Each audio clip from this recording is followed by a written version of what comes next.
ကျွန်တော်ကဆက်နဲ့လောက်တယ်ဆိုတာကလည်းပထမတစ်ထပ်အကျန်းကိုလောက်တာ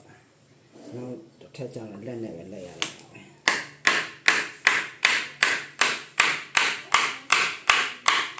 အဲ့ဒါလည်းမပြတော့ဘူးနော်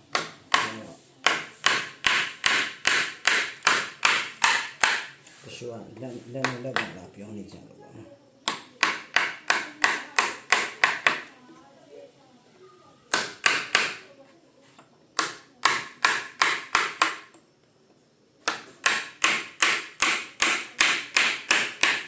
ဖြောင်းပန်းနေရတော့သူကအနှက်ကြီးလို့လေအဲ့တော့ဘုံခုတ်မှလက်ကတက်တာဒီတိုင်းရှော့ပြန်မတက်တာဘူး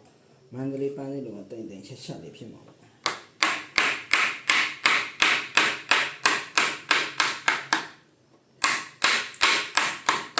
ကျွန်တော်အခုဒါအနှက်ကြီးလောက်တာဒါလည်းအနှက်ကြီးရှော့ပြန်ဒါဆိုတော့တစ်ချက်ပုံစမ်းနဲ့လောက်ပြီးခုတ်ထားလိုက်တာ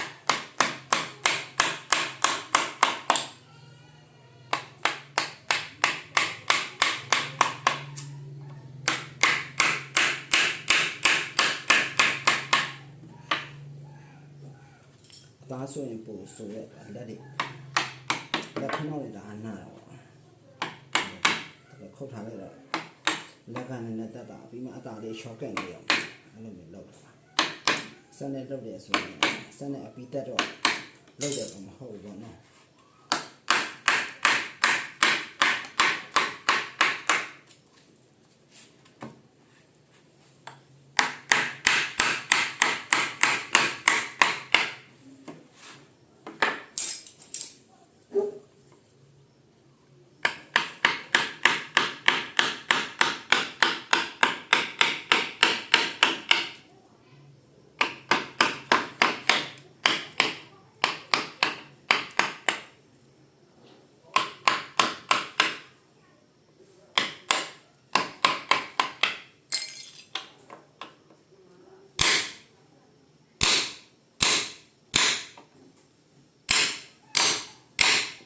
စနေလောက်တယ်ဆိုရင်လည်းဒီကီတောက်ရောက်တော့ပဲလောက်တာများပါတယ်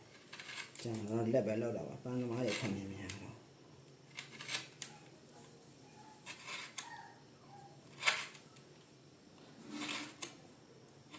ဒီပေးခွင့်တော့ကိန်းတော့အနှိမ့်ကိန်းတော့လာတာဆိုတော့အဲ့လိုခုတ်ထားလိုက်မှလက်ကတက်တာပါဗျနှုတ်မထားအနှက်ကြီးဆိုရင်လက်ကလည်းမထိုးနိုင်တော့ဘူးเนาะ